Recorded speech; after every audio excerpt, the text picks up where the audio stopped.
तर महाराष्ट्रात महिलांवरील अत्याचारात वाढ होताना दिसतेय। मुंबईत अल्पवयीन दिव्यांग मुलीवर लैंगिक अत्याचार करण्यात आले तर नराधम अटकेत आहे। पुण्यात शाळकरी मुलींची छेडछाड करण्यात आली। शाळेच्या बस चालकाकडूनच मुलींना अश्लील मेसेज करण्यात आले। अकोल्यात 10 वर्षीय मुलीवर अत्याचार करण्यात आला तर हिंगणा तामसवाडीतील ही धक्कादायक घटना आहे। शहरात दिवसेंदिवस महाराष्ट्रात दिवसेंदिवस महिला अत्याचारांच्या घटनांमध्ये वाढ होताना दिसते। प्रेमाच्या जाळ्यात ओढून तसेच लग्नाचे आमिष दाखवून महिला व तरुणींवर लैंगिक अत्याचार केल्याच्याही घटना घडताना दिसतात। तर यात अल्पवयीन मुलींवरही अत्याचार होतानाचे प्रकार समोर आलेले आहेत आणि हे प्रकार जास्तीचे दिसतात। कारण महिला अत्याचाराच्या घटनांमध्ये सुद्धा आपण पाहायला गेलो तर पुणे राज्यात 4थ्या स्थानी होतं।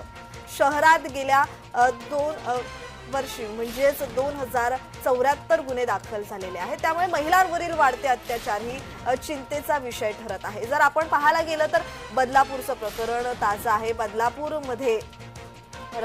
बदलापूरमध्ये अल्पवयीन मुलींवर अत्याचार करण्यात आले आणि त्यानंतर एकच उद्रेक झालेला पाहायला मिळाला होता। तर दुसरीकडे दिवसेंदिवस अत्याचाराच्या घटनेत वाढ होताना दिसते, कारण या घटना सातत्याने कानावर येताना दिसतात।